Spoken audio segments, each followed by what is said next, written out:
All right, everyone. Good evening and welcome to our Let's Get Real National Town Hall. And we are discussing digital safety this week. Now, this week is very important because we are joining with so many others celebrating Digital Citizenship Week. So, thank you guys for tuning in on this evening. Please let us know where you're tuning in from, how your school or school district is celebrating Digital Citizenship Week. I am your moderator for this evening, Jason B. Allen. I'm with the National Parents Union. I'm our National Director of Partnerships. It's so amazing to see so many of our partners on this evening. Now, NPU, we are the independent united voice of modern American families creating and implementing positive policies. Because if you're watching CNN, or the news, there are a lot of policy changes maybe not impacting people in positive ways. So NPU is here to make sure that we have positive policies in place and working for modern American families. Now, we want you to go to nationalparentsunion.org. There's going to be a lot of great information there this evening. And also, I'm going to tell you early right now, we want you to return. Come back in November on Thursday, November the 6th for our Let's Get Real About Math for National Family Engagement Month. So that's the very first announcement we're making on this evening. Now, we have a amazing lineup this evening of guests who are experts in their areas. Of course, they are parents, they are students, the top experts, right? We have advocates, we have organizers, we have educators, and most importantly, we have you all joining in the conversation from across the country. So Jersey is representing Georgia, California, the Bay Area is definitely representing on this evening, Oklahoma, Kansas City, Mississippi, Maryland.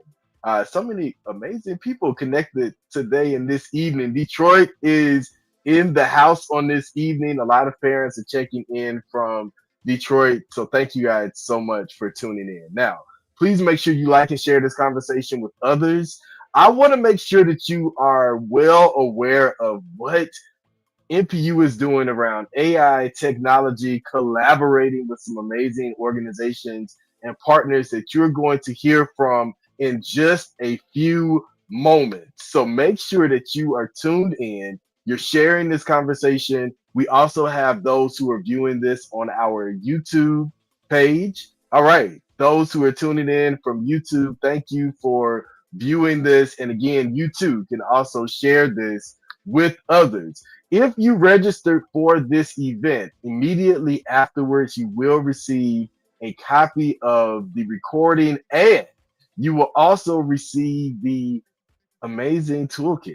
That's right. There's a toolkit that's being released right as we speak on the websites connected to this amazing event. Ohio is also checking in and in the house on this evening, in California. I know it's early in California, so you all are definitely representing. So thank you. Now, Tafshir Cosby is our senior director of organizing and partnerships. She's the golden child, y'all, around organizing. I have this opportunity to talk about her while she's not on screen because she can't stop me.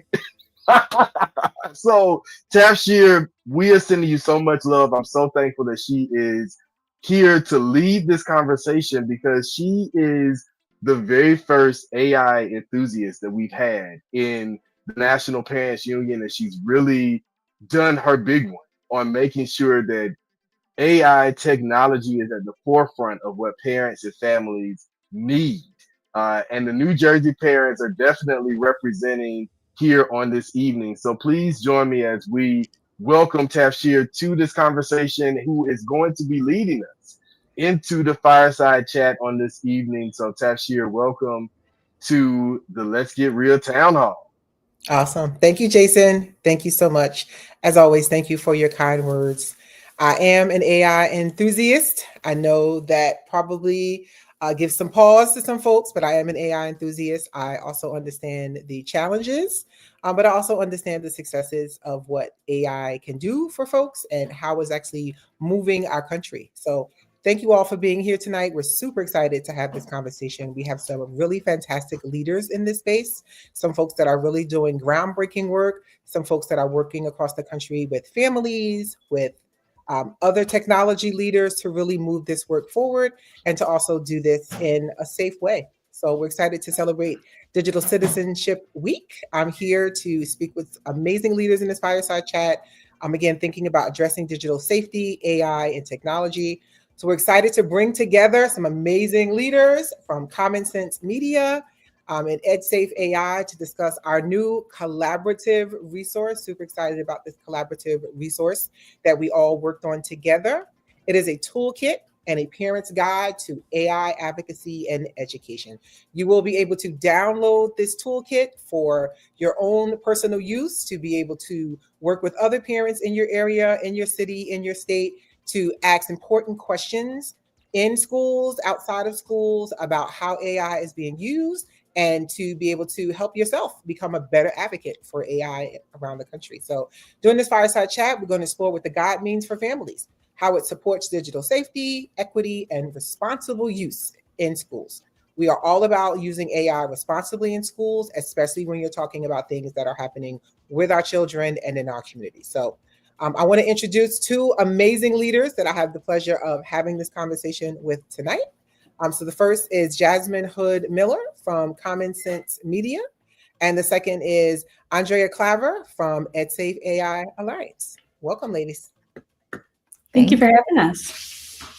Thank you so much for joining us. I know that we've had so many back and forth emails over the last few months about this amazing document. We're so excited to finally unveil it, to provide this opportunity for families across the country to download the toolkit, learn about the toolkit to increase their advocacy about AI in education. So I said your organizations, but please give us a short introduction about yourself. Let's start with Jasmine.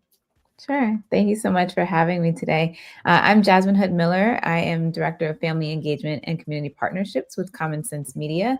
We are a nonprofit organization dedicated to really improving the lives of kids and families by providing trustworthy information, education, and an independent voice that they need to thrive in this digital age. So I really appreciate the opportunity to be here this evening. I'm also a parent. I am a mom of three boys. So I have both my parent hat on and my common sense hat. Love that. Thank you, Jasmine.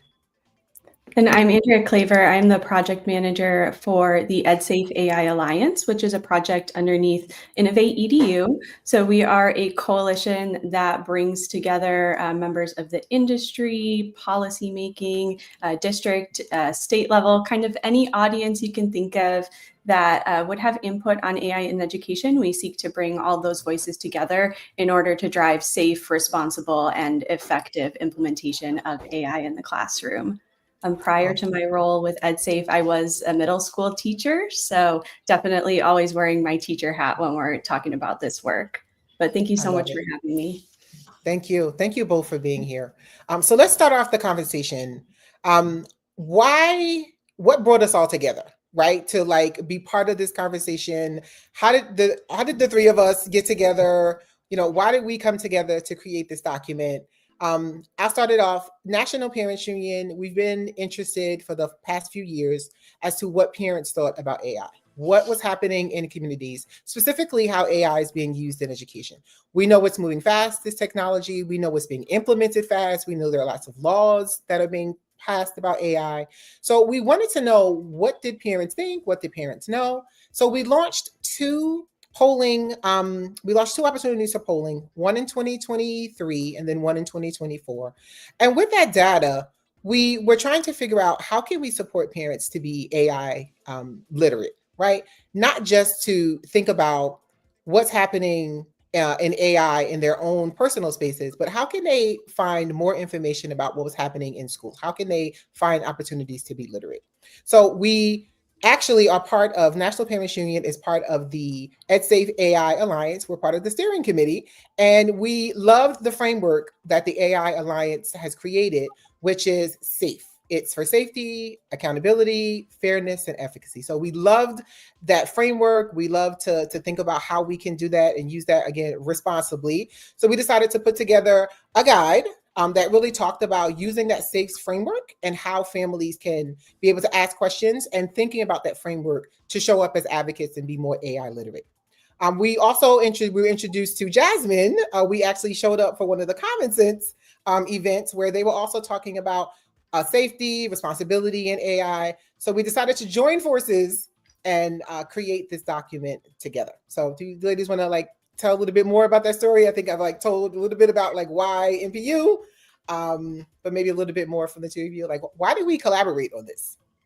Yeah, I mean, we know that schools and districts are considering, if not already all in with implementing AI in some aspects of their teaching and practice.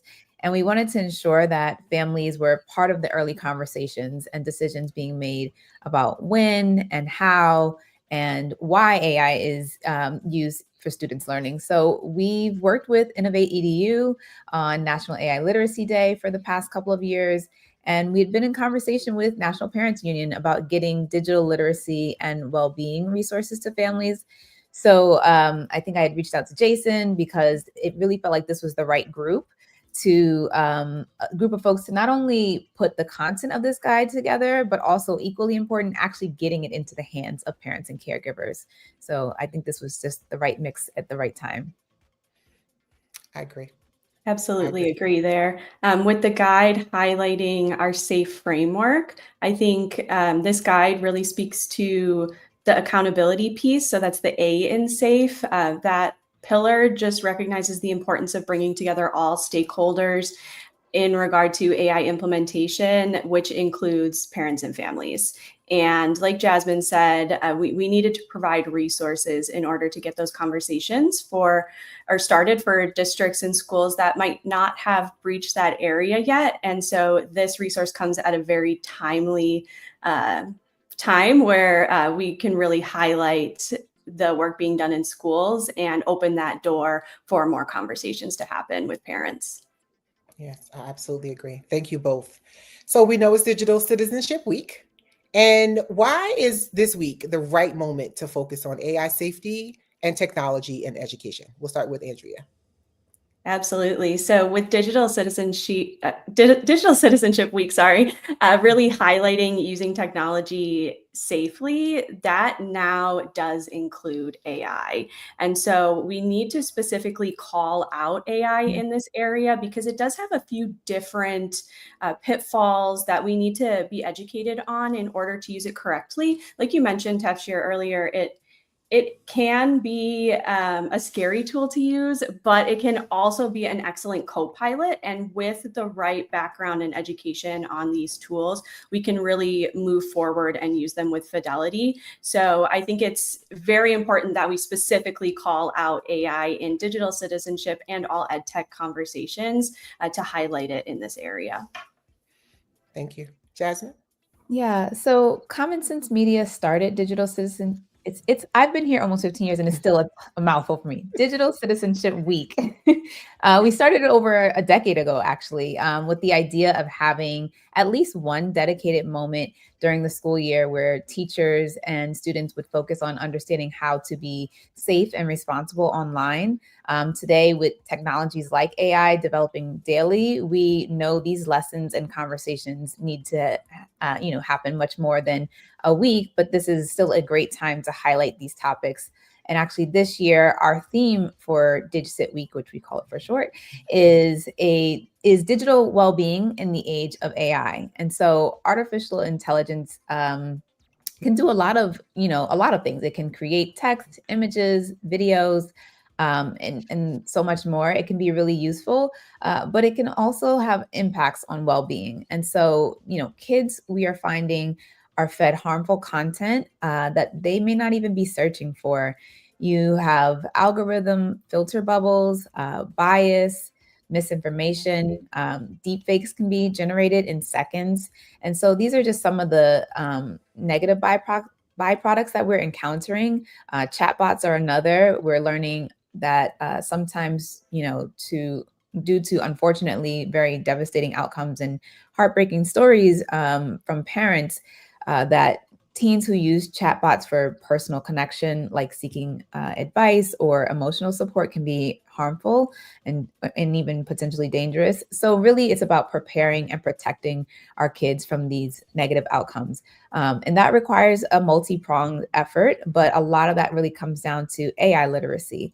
It's arming our kids with information and skills to recognize the capabilities and the limitations of generative AI, and to understand how to avoid some of those harms. So really, Digital Citizenship Week is about promoting a healthy and balanced approach. We're not, for or against. We're not, we are here to educate students and families. And so this really feels like the perfect moment to have this conversation.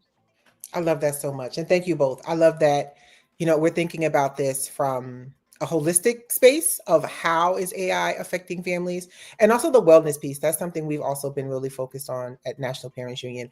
How do we think about the time that kids are in front of screens? How do we think about what's happening? But also as parents, how do we think about our own wellness, right? How do we think about how long are we using social media? I have a timer on my phone that actually, after 2 hours of social media, I have to jump off. TikTok is a fun and scary place. So you find yourself down the rabbit hole, and I have to, even as a parent, be able to measure the time that I'm spending. And especially for our children, we have to think about what that looks like and how their wellness is being affected. So thank you for that. And thank you for creating this week of opportunity where parents can learn more and they can learn to be greater digitally literate.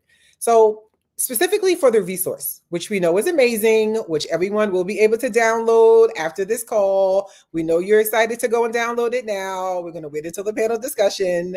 But how can this resource help families to start conversations with schools about how to use AI responsibly? And we're going to start with you, Jasmine. I think our collective goal was really to give parents and caregivers the language to ask questions. Digital literacy, AI literacy can, potentially feel intimidating to some folks because they may not feel super comfortable with technology, or they think that they don't know the right questions to ask. And so this resource gives parents and caregivers a set of questions to start the conversation with your school or your teacher. And we wanted to do some of that work for you. Parents are busy. There's a lot that, we have going on and have to think about and consider. And so if we could at least give this, using this safe framework, give you some prompts and some questions to start that conversation. This is the guide that, we're hoping that will be useful for you in that way. And I really am a strong proponent that you don't have to be tech savvy to support your students' digital well-being. It's really about asking questions and having those conversations. And so hopefully this guide will be able to do that for families. Thank you for that. Absolutely echo Jasmine's comments there. AI is such a substantial topic. It can be hard to spark those conversations. So we're really hoping this guide can start to lead those conversations, but also from a policy standpoint, the SAFE framework gives 4 targeted areas that parents and families can look for within policy. So as districts are coming out with academic integrity policies, guidance documents, whatever that might be, the lens of safe, accountable, fair, and transparent, and efficacy can be the pillars that they look for within those policies. And then they can use those conversation starters as well to lead those follow-up conversations. So after a draft of a policy is posted, how can we provide feedback? And we're hoping that this guide can be an aid to that. Yes, thank you both for that. And as National Parents Union, we wanted to provide some tools for advocacy for families. The guide has very specific questions within that SAFE framework that you can ask your teacher, you can ask administrators at your school to really start to open the conversation about where AI is being used specifically in your child's school, how it's being used, who's using it, and how is it actually supporting students' learning. So I know you're excited to receive it. You will be able to download it right after this call. So how can parents stay informed and engaged as technology continues to evolve, Jasmine?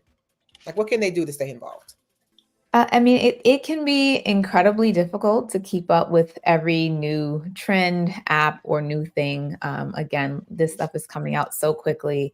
Of course, I'm going to have to give a plug for Common Sense Media as a resource to help families navigate their kids' media and tech use.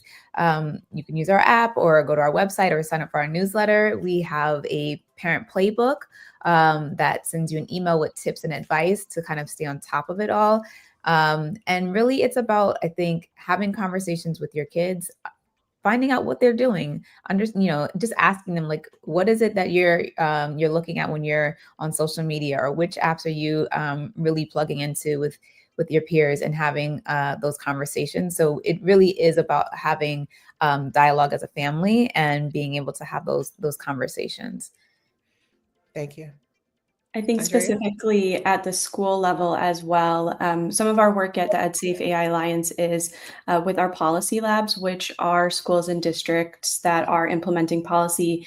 And within those labs, I can't name a single district that's not looking to work on a plan for parent involvement.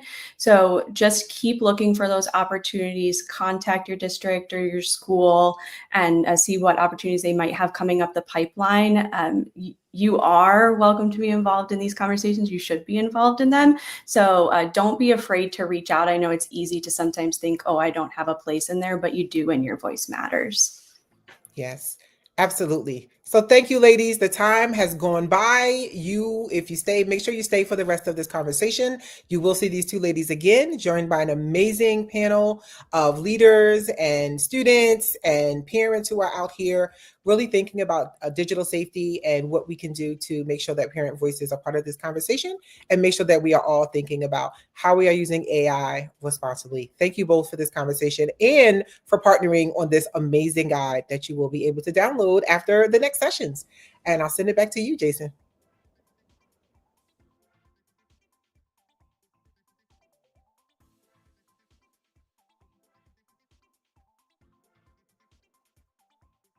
Thank you guys for telling me I was on mute. We are so excited to have had an amazing fireside chat on this evening. And let me tell you, I hope you took some great notes, because Jasmine and Andrea were dropping some gems that I don't think people were realizing.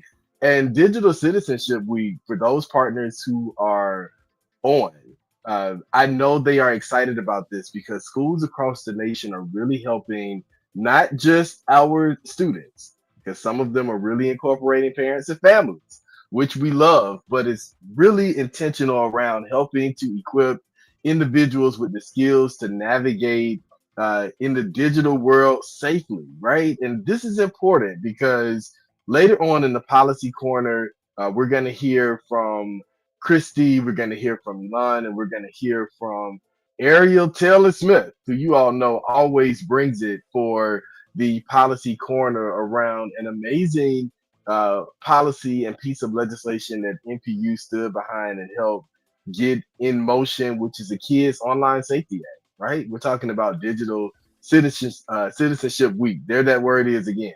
So you'll learn more about the amazing work that NPU has done around that in our policy corner. But for right now, we are going right into our panel discussion for this evening, and we have some phenomenal panelists who are going to join us. Now, Jasmine and Andrea will be coming back to be a part of this conversation, but we have a dynamic duo on tonight, and not Batman and Robin so much, but we have a dad and a son who are going to be joining this conversation on this evening, Kenneth and Parker. We also have a great partner of ours, Tim, who is joining the conversation. And of course, we are bringing Andrea and Jasmine back onto the screen for this conversation. Everyone, first and foremost, thank you all for being here on this evening. I want to get right into the conversation. So, what we're going to do is this. We've heard from Jasmine and Andrea. We know who they are. Kevin, let's hear from you. Tell us who you are, where you're from, what organization you're connected to. We'll then hear from Parker, followed by Tim, and I'm going to go right into our first question for the evening. Well, thank you, Jason. Good evening, everyone. I'm Kevin Brathwaite. I am with the Parents Forum, but I'm here in the capacity as a parent out of Alexandria, Virginia.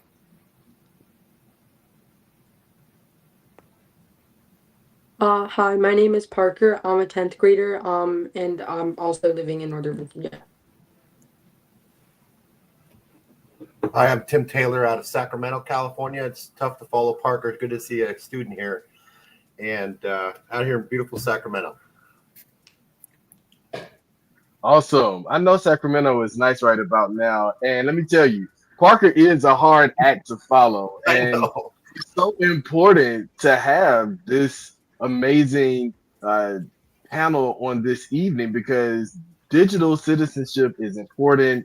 Everyone is concerned about AI, but most importantly, people have really been concerned around the well being of our children and our young people in the digital space. So I want to get right into our very first question.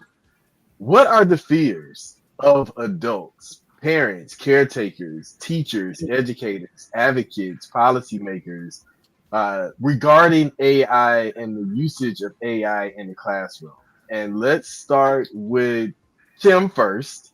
I want to hear from Kevin, and then Jasmine, Andrea, we'll hear from you all. Yeah, I mean, I think it's the same fear we had back in the 70s when the calculator was being implemented in math classes, right? I remember my eighth grade teacher says, there'll never be a calculator in my classroom. And we get over these fears like we did with one-to-one computing. And I think if we came out of the COVID with one thing, both parents and students and teachers got to practice a lot in preparing for the AI movement, right? So I think if AI came before COVID, we would have been really not equipped, but everybody had to step their game up. So I think that fear is just always the fear of the future. I think we all have fears as a parent myself. And a grandparent, you just fear of the worst case scenarios. But I think Jason, where the corner's been turned, you get organizations like NPU and, Common Sense and EdSafe and all that. And we're used to now going and finding these resources. I'll put in the chat, the California Department of Ed has all this listed together as part of our digital week. And I just think parents now are much more comfortable getting resources from other states or from national organizations, which we did not have really, obviously, in the past 40 years like we do now. So that I think will help squelch the fears. And then I just want to compliment all you guys for doing policy. As a former superintendent, it was like getting a root canal trying to do it myself. I didn't like it, but the policy people that created those things really help guide your instruction in the classroom and what's going on in your campuses. Thank you so much, Tim. And the humility, Tim didn't really go into all that he's done and is currently doing in the world of education. So, Tim, thank you for your work as previous superintendent and phenomenal educational leader. Now, Kevin, I'm coming to you, same question, but I want to just remind everyone that we have had some cases where teenagers, young people have had some very tragic engagement with AI and digital tools. And so as a parent who has teenagers, share with us some of your fears or maybe some of your thoughts around AI and the usage of teenagers. Sure. So I think I look at it from the perspective of, yes, the online safety usage of AI for social reasons or advice. And I really think that's a major source of concern. Where I have my biggest fear, though, it's really in the classroom and how it impacts the educational process for the children. Because is it being used in a way that's accretive to the students' education, or is it being used in a way that's going to dilute the process by removing the need for some critical thinking and providing answers that the students should otherwise be looking for and answering themselves? So that's one place that I have a concern. And then the other one is the content that students are exposed to from AI. Certainly, the type of content that you alluded to there, Jason, that could be, detrimental to their well-being. But also from an educational perspective, I look at it in terms of the level of variability that gets introduced into the classroom when you start using AI. Okay. There's variability that comes in from the specific engines that are being used and the algorithms that go behind those engines. But then there's variability that comes from the types of prompts that are entered into AI, into the engine, and what information is coming back to the student at that point. And just speaking from personal experience here, I've got 2 high schoolers, as you said. I'm looking at AI usage across 12 different classes right now. And it ranges from like 0, where everything is paper-based, to very, very heavy usage of AI. And the question that I have, and one of the reasons I'm really looking forward to the toolkit, would be understanding how that's being implemented at the classroom level. Because is the information that the students are being encouraged to solicit from these AI tools, is that truly being monitored? Is it being proctored? Or the teachers really looking at it such that the bodies of knowledge that would be expected, for example, for AP exams, are the students actually receiving that? So to sum up, my big concerns are around the quality of information that's being provided, and the extent to which AI may be becoming a substitution for, instead of an enhancement to, the entire teaching experience in the classroom. Awesome. Thank you so much for that perspective. Jasmine, Andrea, let's hear from you all, because Parker is going to close us out on this question. So, Jasmine, we'll hear from you. I think we're hearing very similar to what Kevin just expressed. We're hearing from parents and educators fears around how AI may be replacing some of the skills that students need to be building. And there's, concern about cheating or plagiarism. And I think that maybe can lead to some real cynicism from adults, both educators and parents. The issue with being too cynical is that you potentially could lean into avoidance and not curiosity. And we really want to really spark that curiosity. Curiosity doesn't mean that you have to embrace it all and wear rose-colored glasses around, AI, because there are real potential risks and harms that we want to be aware of. But you can be skeptical and curious, I think. And when we show our kids and our students to be both curious and skeptical, that's when we encourage that critical thinking. We can help them see that you can't just take AI generated information at face value, and that your brain has to continue to do that work of asking questions, using your research skills to find out the truth about a thing. And so really, I think it's really about being curious and having that bit of skepticism. I love that. And Andrea, I know you're answering this question as well, but similar to what I did with Kevin, a different perspective around this question.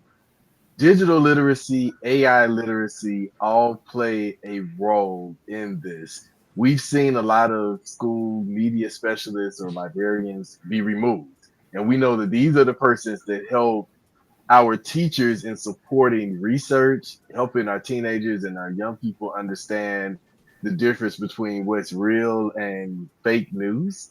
So I'm just curious about some of the fears that you may have experienced, especially in the advocacy of the toolkit that has come up a couple of times already. What you have seen around those fears that may have influenced the development of the tool.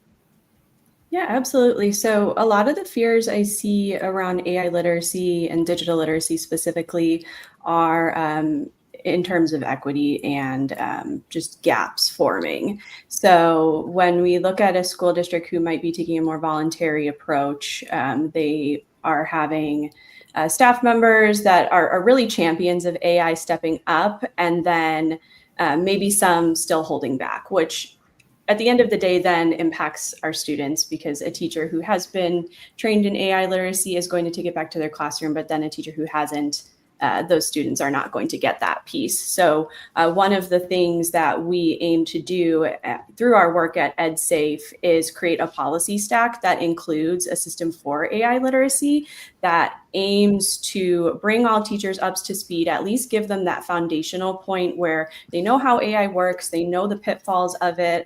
Data privacy is a big piece that pops up in there that we think it's incredibly important for everyone to know as a foundational piece, and just trying to ensure everyone's getting that information in a way that supports them in closing those gaps that might have existed because AI popped up without us having so much background work like we might have with other technological advances. Awesome. Now, Parker, we get to hear from you on this. We know that this question was centering what are the fears of adults, but you are a teenager in the classroom learning right in the midst of the advancements in technology. So we're curious to hear what are some of the fears and concerns of young people, of teenagers who are growing up in this advanced digital age? I mean, like, I wouldn't say that there's, like set in stone fears, like, as in, like, there's, sort of like, there's, like, sort of the sense of panic that you guys are maybe stressing, like, among, like, parents. But I would definitely say that, people, like, they sometimes throw around the phrase, like, AI is going to take all of our jobs. And I know that someone like earlier mentioned, sort of calculators and how, when those came in, like people they basically thought that was just gonna like revolutionize everything. And it sort of kind of did, but it just got integrated into like a normal part of life and like what it meant to be in the classroom. But I think AI like is has potential for much more than that because it literally can do everything. Um, I feel like people are definitely sort of worried that like people there's already so much like talk about like how AI is going to like change the economy, change the world so much. And sort of I go to like a very competitive school, so it's like uh many people, they've sort of been, poisoning themselves their whole lives to, be going to, top 20 universities. And it's like, if that sort of world where that's like not really attainable doesn't exist, like that's not really something that, I don't think many of my classmates would want to buy into. And then also I'd say, it's like the school district that I am in personally, I think they've taken, a very bad stance towards, like AI. Like they've blocked like every single AI like, website that could be used for, making like flashcards so that like a like student doesn't have to waste their time like typing it into a computer or like just making physical ones. Like, ChatGPT is blocked. And I do understand that there's like danger there, right? But it just does make things so much easier. Like I had a test today that I spent like all night studying for.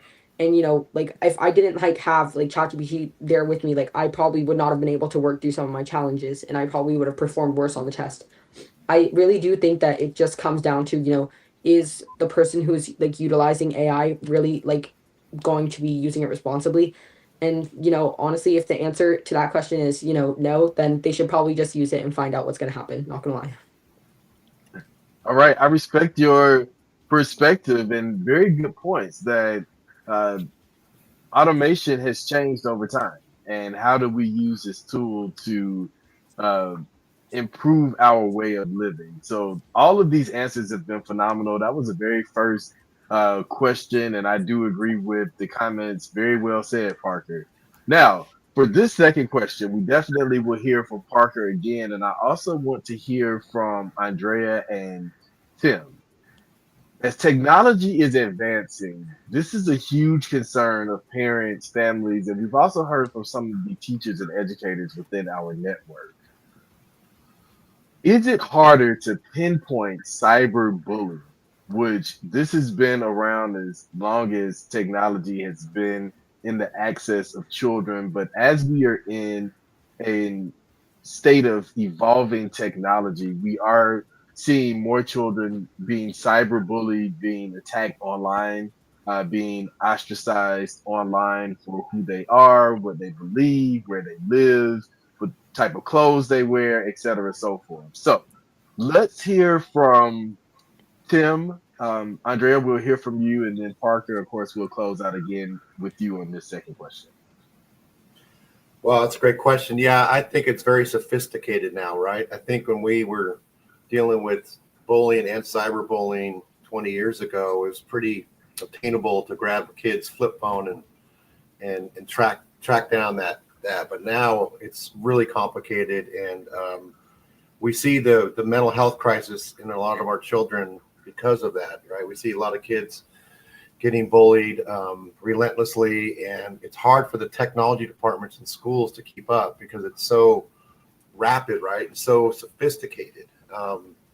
And so I think that's another amazing, or not amazing, a challenging fear that parents are really worried about, right? Those are that, and I think some of the graphics that come across kids' phones and everything are another level of issues that parents face, and also schools. I think, Parker mentioned jobs will go away, but this whole cybersecurity continues to be a real fast growing field, and a lot of great opportunities for employment. And I think we need to stay on top of that and provide money for schools to monitor it. You can't just rely on, one or two tech people to, kind of monitor it just from a distance. You need people on site and available, just like we do with having teachers in classrooms. I'll hand it over to Andrea. Andrea, thank you so much, Tim. Yep. Yeah. I love that you brought up the cybersecurity piece, because definitely AI brings up a whole other area regarding cyberbullying. We have malicious content that's coming out, and it's pretty quick. It's pretty fast to make it. And then with anonymous messages that can be sent using AI, they become harder to detect and harder to track down that source. Building upon what Tim said about funding schools, we do have some really wonderful ed tech products coming out there that can flag harmful conversations, whether that be with an AI tool or another student. So those tools can be present in the firewall, or it can be present in a specific tool. So we're seeing a lot of education-based AI platforms that have very robust monitoring systems that flag even messages that we as adults might not see as malicious. It's flagging everything and giving that insight to teachers and administrators in order to help students either remedy those situations or move past them if they are more of a mental health issue. I think the other important piece to mention here is the importance of keeping humans in the loop when we're using AI. So having that human oversight is huge, especially when we're talking about a topic like cyberbullying, just ensuring that we're not always automating everything, and that we do have teachers, staff members with eyes on what is happening in the classroom when using AI.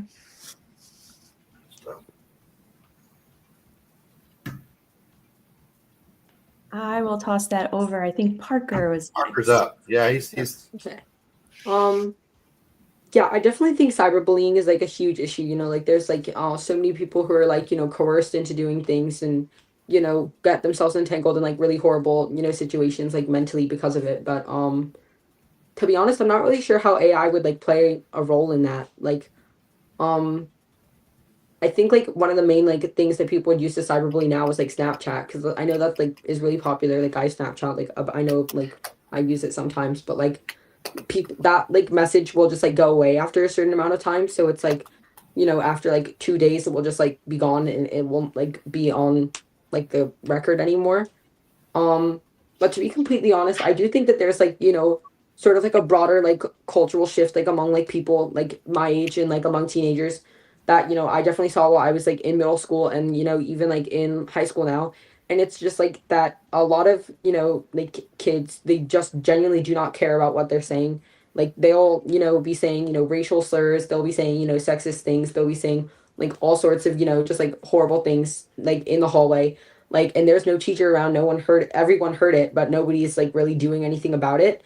And to be honest, I do think that even maybe not at the school that I go to now, but definitely like at another high school like in that's sort of more notorious for their, culture, I definitely do think that, they're, even if they did get caught by an administrator, they genuinely just like would not care. I do think that there's, sort of like a broader cultural issue that like, AI and technology doesn't really play into.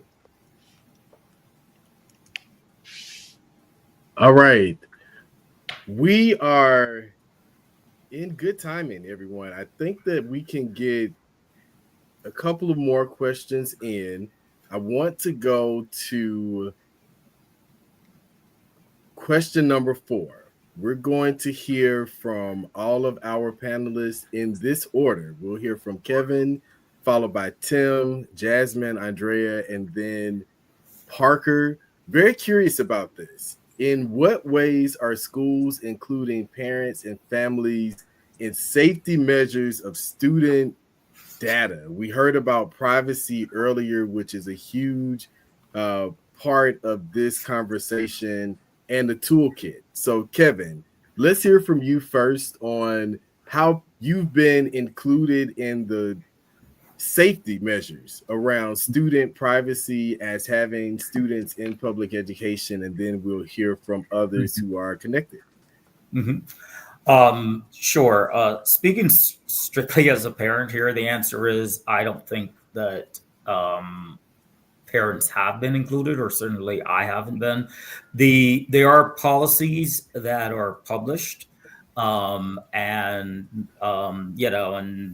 they say all the things one would expect safety policy would say, and there are protocols that are in place. But the open question for me comes in: what happens if there is a data breach? What are the notification protocols at that point in time? What measures will be taken to address it? And to what extent would I or my children be notified that their data has been compromised? And from that perspective, I don't know that there's been that active level of engagement from the a parenting perspective. Again, policies are published; they're out there.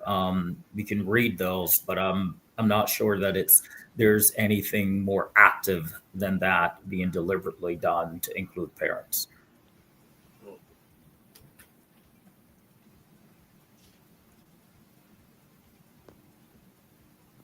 I think I'm on deck. Kevin, that's a good answer. I mean, I think it's a learning curve for schools. How can they better work with the parent education classes and how they communicate to them? I think, it's come so fast. It's hard to keep up, right? And schools are super busy. So, I think we got to go back to some other models. Like, I think when we are dealing with, school tragedies, schools practice a lot about, like you say, if there's a data breach or there's some other thing that goes on, we have to have that same type of discipline at the school level to make sure the communication lines to parents is strong, right? And there's schools that do emergency, the emergency plans. Parents know exactly where to go, and others don't. And I think there just has to be like best practices shared by schools, how to best put them into action, keep them well informed, and and encourage schools to work closely with the parents as this moves so fast. And I think who's up next? I think it's. I think I am. I think so. So we know that family school partnerships are really critical to student success. Parent participation is the leading predictor of a student's academic success, regardless of race, socioeconomic status, ethnicity, or cultural background. And so really that partnership between schools and families is very critical. And so when I'm talking with educators and administrators about family engagement, I really am encouraging them to think about their school or district's policies around technology. Are parents invited to contribute to decisions around school device agreements, cell phone rules, the use of AI by students, teachers, and administrators, right? And is there a culture that is receptive to questions or input from families as they are developing and implementing these policies? Are they providing forums to for different types of feedback? And are those forums available in a variety of ways to accommodate families, different schedules, language differences, or any other barrier that might come or arise from a single approach? And so we are really trying to encourage educators and administrators to really think about family engagement in their holistic approach to these policies. I think I'm next too, and I can expand on Jasmine's point here. We know family and community engagement is essential for building trust whenever we're implementing policy, specifically regarding technology. Definitely seeing a push in the field to increase these opportunities and maybe get a little more creative. So before we might have just seen something posted on a website, but now we're seeing districts really look at other forms of involving parents and families, whether that be a video series on their district social media, or hosting community engagement nights where they're actually bringing the tools that are being used in the classroom or the policies that are in draft form and providing that forum for feedback. We definitely know it's a need in the field, but it is something that is continuing to grow as our technology advances. I think Parker was next. All right, everyone. I think we're ready for Parker.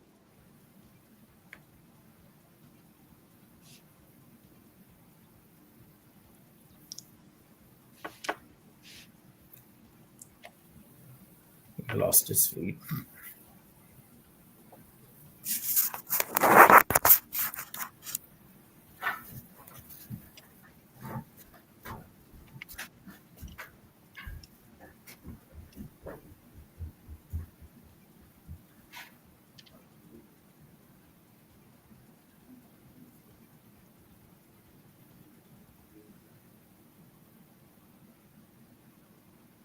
All right, let's move on to question number 4.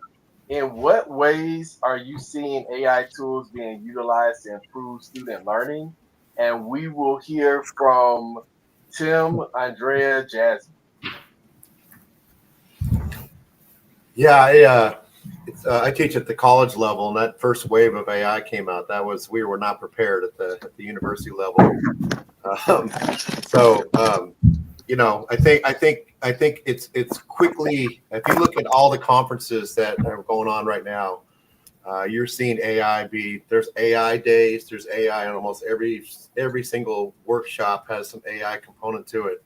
So I think teachers are quickly getting up to speed on it. I do think, in the world, I'm going to take a little turn here, in the little world of career tech ed, I think AI is playing a really important role for high school kids as we prepare them for work, because as you know, all of us that are employed in our careers are using AI tools to help us do better at our jobs. And we're seeing that being instituted in these career tech academies throughout. I did want to make a comment that I did not make in the last question. When we talk about equity and access, 27% of the kids in this country go to rural schools, and we see still that digital gap, and also the lack of technology specialists in small rural areas.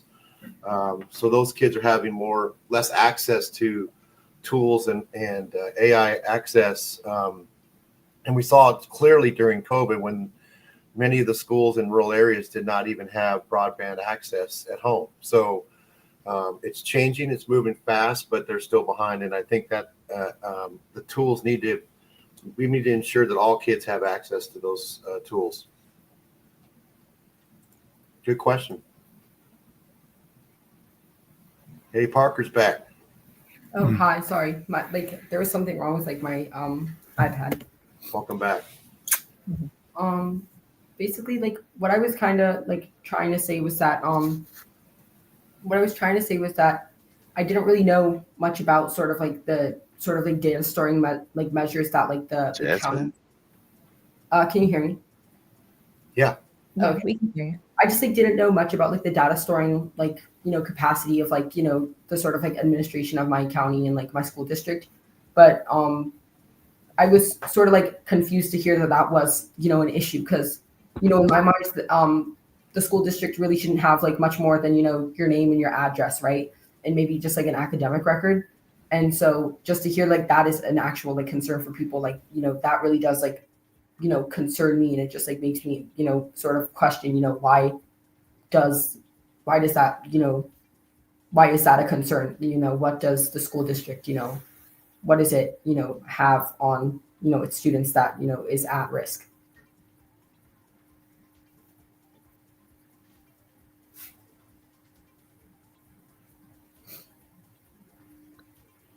So some of the ways that I think we see educators using AI to potentially improve student learning is looking at individualized learning plans.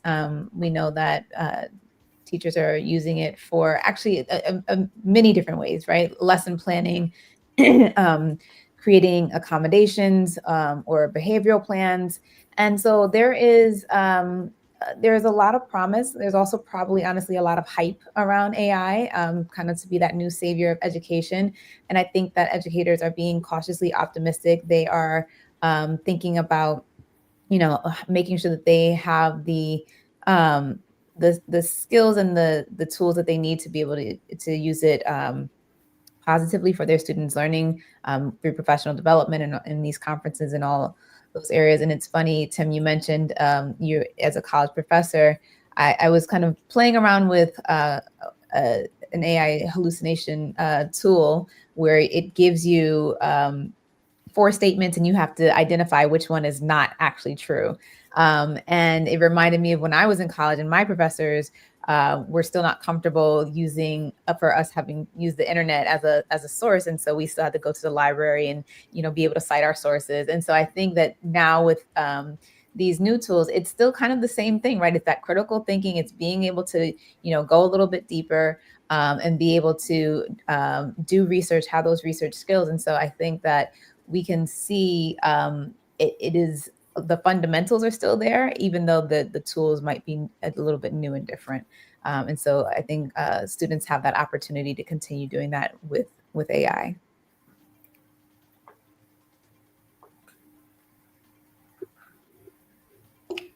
I can wrap us up here with this question. Jasmine mentioned some personalized learning happening with AI. There's AI tutors, but I think the most powerful thing that I've witnessed and heard from educators is that AI is not necessarily a time saver; it's a time shifter. So while teachers can do all of this work with AI to help them kind of get through their administrative tasks, in order to get back to the aspects of teaching and education that require that real human connection. So interventions, small groups, just different aspects, creating that community in the classroom that really opens the door for learning, so students feel comfortable expressing curiosities, having discussions with one another. AI has really given some of that time back to teachers. And I think as their AI literacy grows and we have more data on the efficacy of these tools, that piece will only continue to grow more and more. And I think that is really the magic piece of AI in education.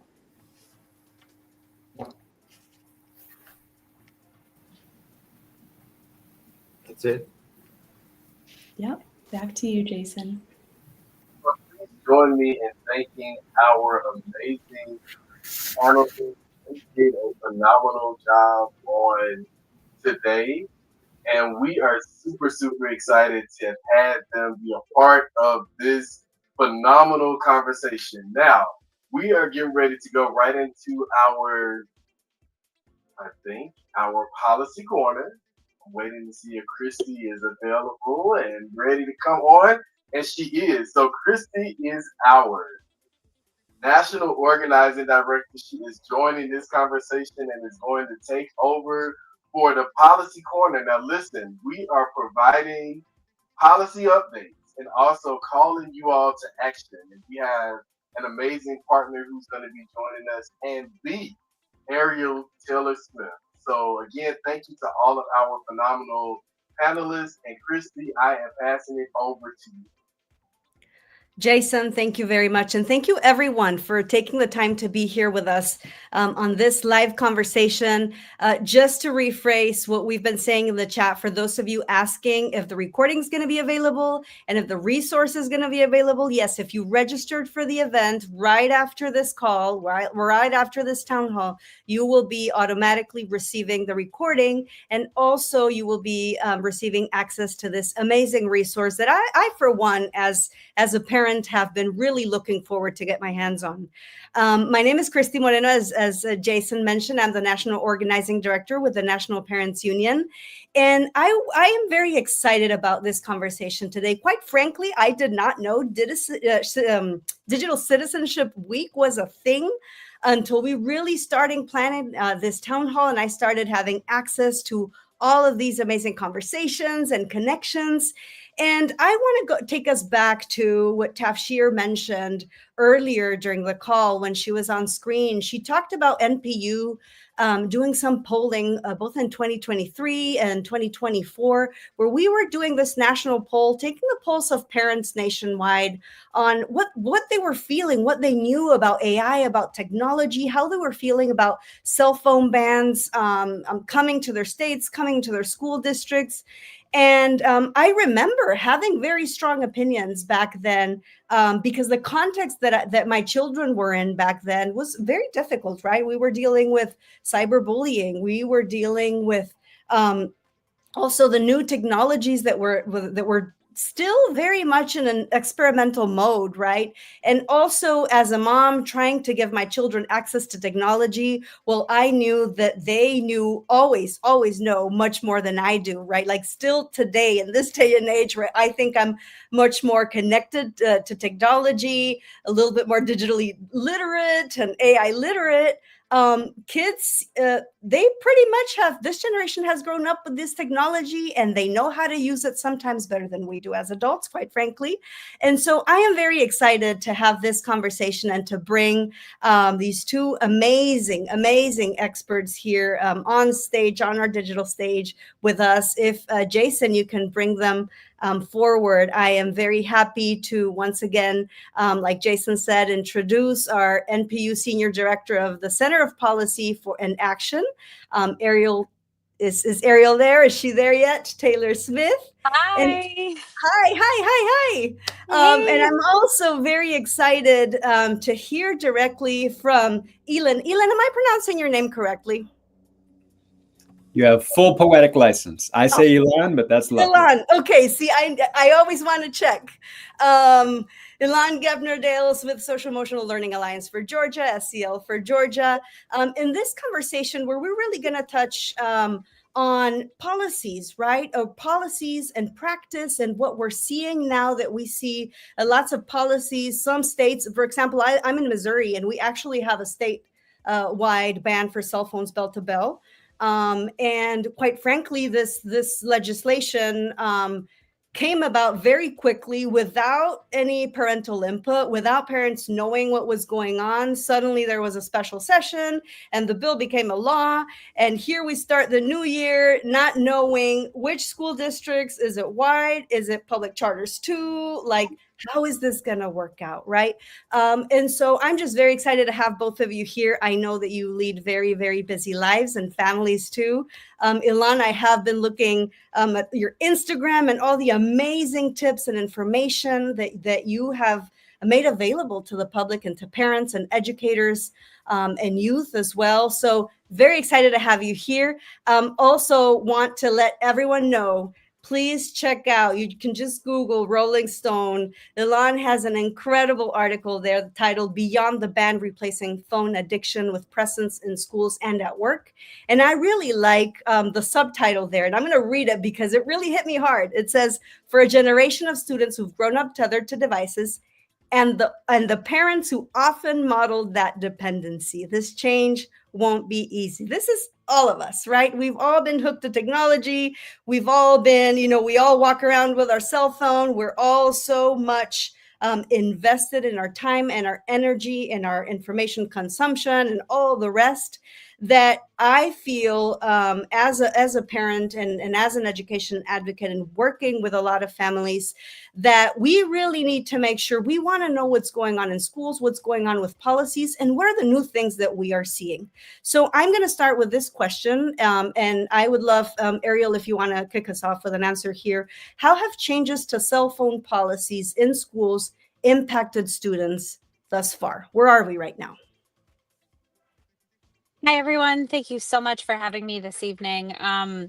We have been tracking an expedited change to cell phone policies across the country. We've seen 15 states adopt explicit, very clear cell phone policy bans. We've seen about 31 states who have changed access to technology during the day as a result of the parent concerns and the concerns more broadly about mental health and student participation in technology use in school. And so this has been a major change that, Christy, I think what you mentioned about parents not having input in those decisions is a really important point because we've seen this policy change happen at a pace in which it's been difficult for parents to, one, keep up with the changes in their school, but two, and this is really important, give input on how they want to see cell phone bans and cell phone use policies exist within their schools.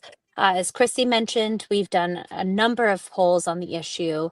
And one of the things that we've discovered is that parents are still really concerned about reaching their children during the day, right? In the light of the fact that unfortunately in our country, we have a significant propensity towards school violence because of our gun violence epidemic in our country.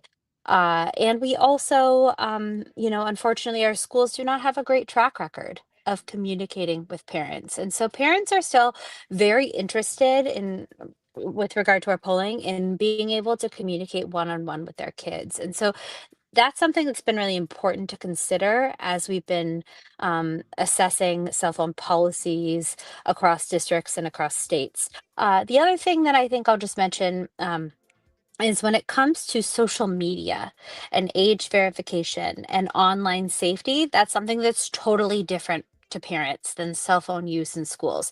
Parents are concerned about their kids' online safety, even if they want a direct line of communication with their children during the day. 100% agree with you. I remember a couple years ago being in a situation where there was a lockdown in one of my kids' schools, and I found out minutes later because of my child, right? And what I did as a very concerned parent and having easy access and being able to leave my job and literally drive down to the school, I let other parents know, hey, I'm coming. I will let you know, because many of them could not leave their jobs. Many of them could not leave their wherever they were or have access to their children. And so, quite frankly, I mean, and then I got there and I was like, okay, everything's calm, false alarm, it's all good. But really, I was one of those parents that was very concerned and still am. Although the practice now that I'm seeing with schools, it has eased me really. But I was one of those parents that was like, I don't want a ban. I want my kids to have access to me because I don't trust the school's communications. So yes, where are we, Ilan, now? What is your opinion on this? Oh, it's such a rich conversation, right? It's been so wonderful listening to all the dialogue this evening. I will offer a few perspectives. I'm not going to weigh in only on one side. You know, I don't have the joy or privilege these days to be in the classroom as much as I used to be. I get to direct a program that does social emotional learning and wellness in schools across the U.S. And it's such a privilege to do this work, but I'm no longer on the ground. But what I've heard from so many of our teachers is hallelujah. I've heard absolute hallelujah from them. They're like, it's amazing. This is the best thing ever. Our kids are there. We look at them and they look at us. It's like there's this incredible relief in many of the spaces that the devices are gone and we're stuck in a room together. And we're bored and we're talking to each other and we're connecting and we're figuring this thing out again, right? And that's, to me, as a wellness educator, as a holistic education specialist, somebody who looks at the human being, then yes, there's a huge upside to creating space where we get to be with each other instead of a distraction, instead of another device, instead of our own dialogue with a friend in another city, or, just scrolling. And at the same time, what are we doing when we have to, just as Parker was saying, regulate and distrust to a degree our students and our teachers and our community? Yes, you're cutting off the parents. Yes, you are removing connection and communication that could be really valuable, precious, important. But you're also saying that we don't know how to deal with these things responsibly. You're admitting it, like you're throwing in the towel, right? We don't know how to deal with this responsibly. Ban it. We have to ban it. And there's opportunity to create protective spaces, to create environments where we are not distracted. But the question is, how do we use this technology responsibly? That is the question we've been asking all night long, right? I don't think anybody's saying that this isn't the future or an incredible rich opportunity. We're talking about what a rich opportunity it is. And now the question is, how do we build policy, build strategies that allow us to use it responsibly? And I want to stop you right there, because you are going right where I wanted you. Like, we were leading into this conversation.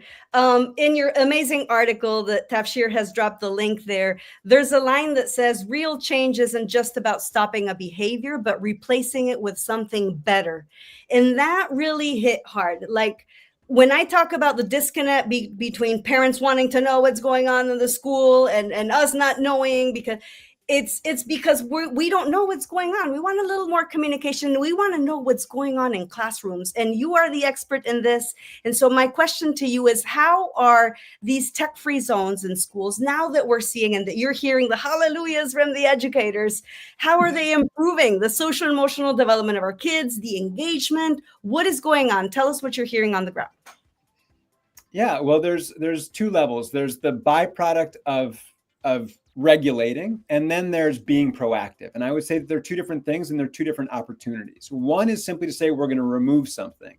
And by removing something that's a threat, we're going to create a more effective environment, right? We're going to take out a distraction. And so by nature, we're going to have an easier time.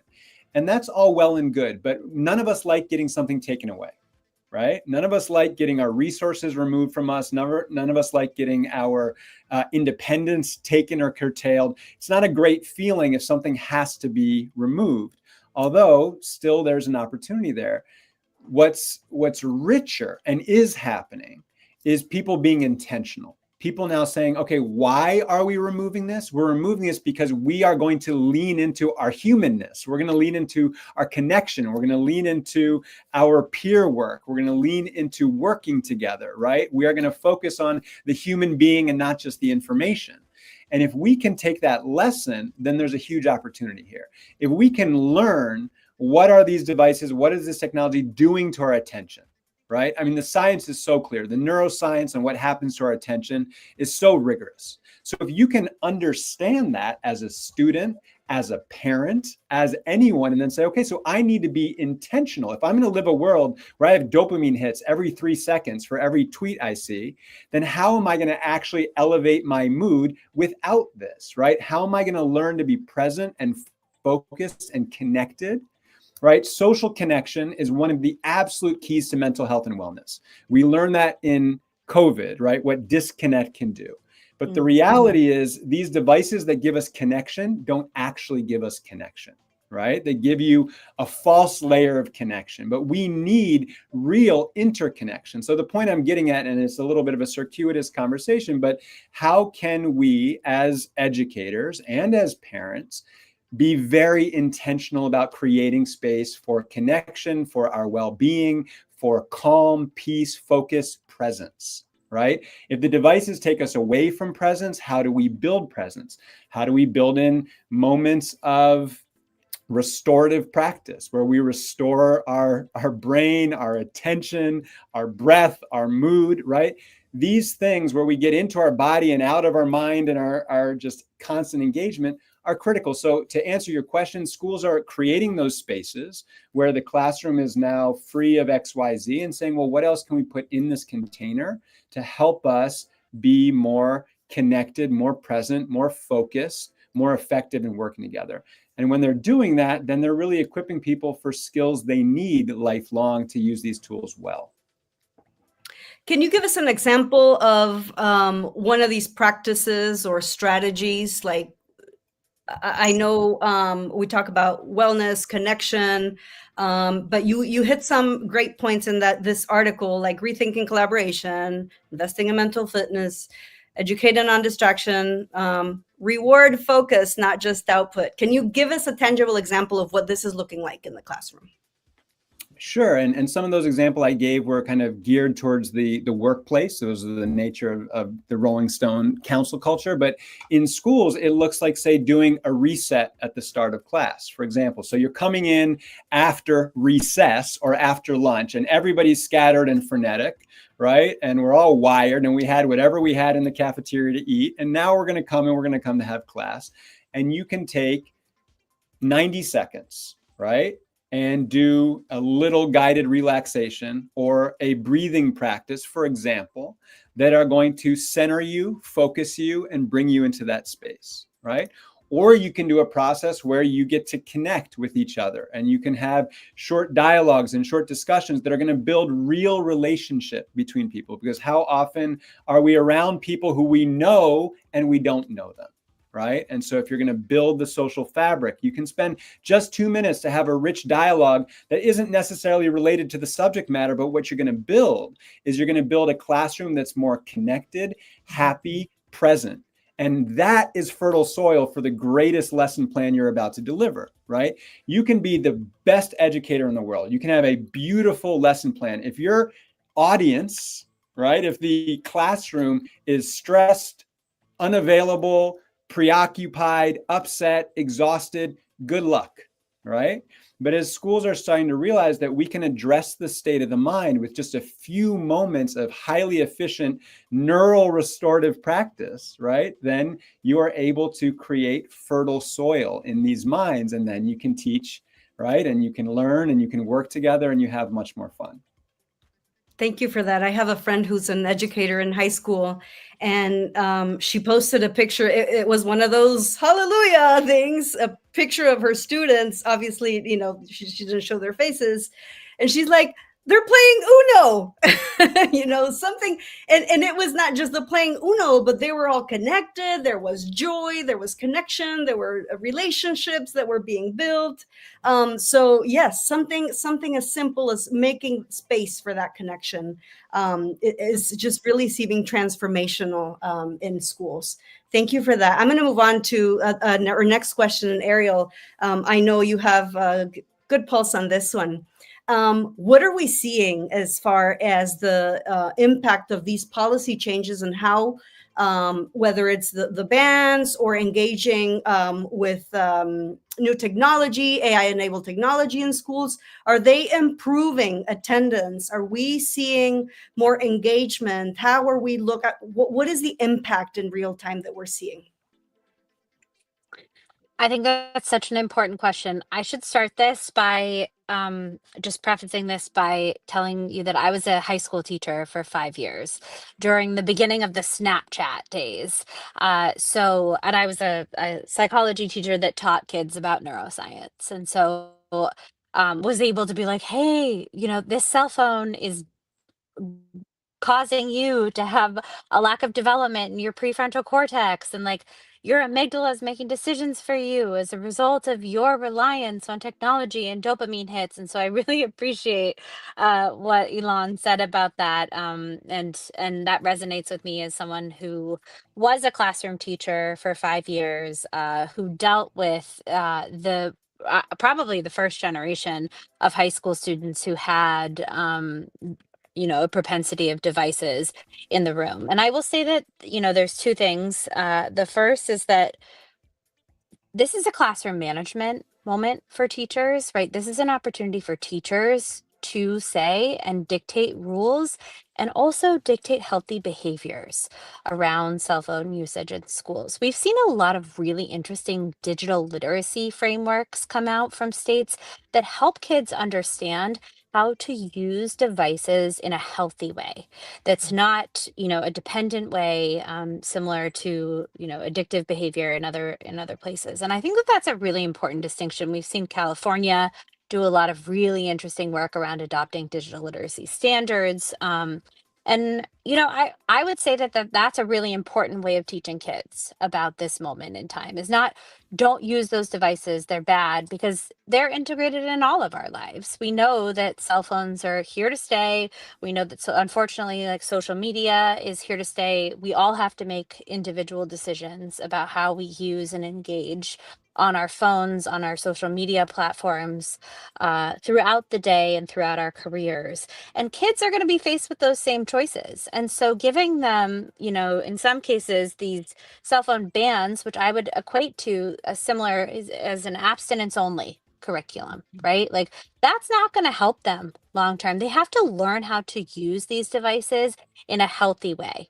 And I think that's really, really important as we're navigating these local cell phone bans. I will just reiterate that I think that social media regulation is completely different than an all-out cell phone ban in a school, because I think that there are guardrails that we can put up. And I know there are, because there's actually a couple of really interesting federal bills that do protect kids online. And I think that there's a necessary update to some of our policies as our technology advances to ensure that we are making sure that kids are safe online. Last year, the National Parents Union supported the Kids Online Safety Act, which was supported in a bipartisan manner by over 60 senators in the Senate. And the reason that that was supported so widely, so broadly in our polling, it was widely popular, is because it created additional regulation and safeguards and responsibility from our social media companies to ensure that kids were safe online. And so I think those kinds of policies that are regulatory, of age verification, of ensuring that kids have privacy, and that kids aren't being subject to predatory behavior online, is really important. That's totally different than a classroom cell phone ban. Yes, thank you. Thank you very much. Ilan, anything you'd like to close us out with as far as what improvements are we seeing, as far as student engagement, participation, maybe attendance? Attendance has been a really, really huge concern in the last couple of years. What are you seeing? I mean, we're on attendance. There's so many layers right now in our world and factors that are playing into it. So I don't want to kind of go too deep down different rabbit holes here, but we're seeing that there is really the opportunity to not just regulate and remove, but to be more intentional about how we care for our school communities, right? To invest in policy of the social, emotional, and all around well-being of our communities. And that we understand, and COVID really was an eye-opener, that if we have a community full of hurting people and struggling people and burning people, we're not going to get the outcomes we're looking for, right? And so when we look at protective factors around social media, yes, we need to be really intentional about protecting our young people. And there are spaces to regulate and to quote unquote harden, right? And we talk about the dangers that our kids face in schools. We need to create safety. At the same time, when everything is about just restriction and enforcing, you aren't, just as Ariel said so beautifully, you're not empowering anybody to navigate life with these threats, right? And or how to build connection or self-reliance or real mental health. So we talk about how relationships are impacted and bullying through social media and such.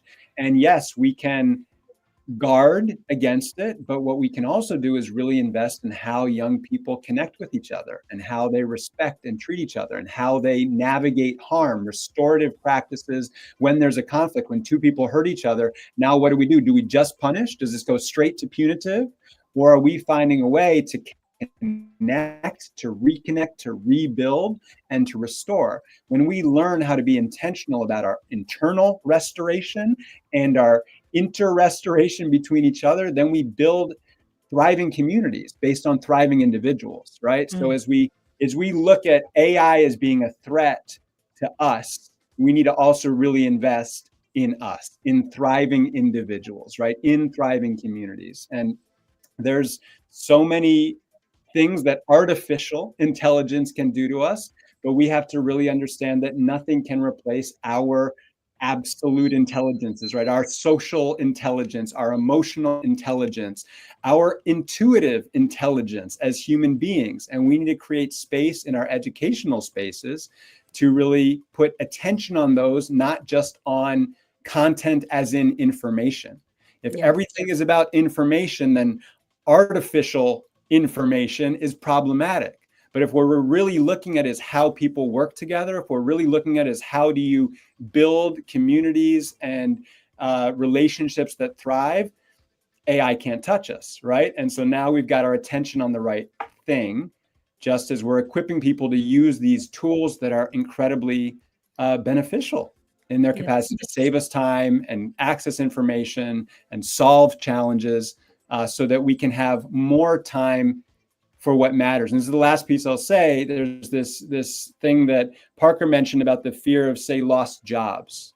And so I would ask this kind of inspirational question for us. If we acknowledge that in 10 years, 20 years, 30 years, a lot of things that we spend a lot of time on, we'll be able to offload. As we spoke about, it's shifting of time, right? We heard that earlier. It isn't that it's just saving time, it shifts time to the more important things, right? So if we ask, what does the workforce and the world 30 years from now, 40 years from now look like? In many ways, we could have a lot more time. And time to do what?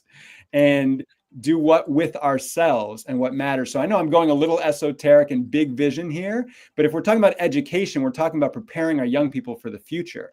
So we need to instill in them their vision of their own peace and purpose and what they want to do and, you know, what they want to be in the world that's bigger than just a job or a task or a grade or an outcome.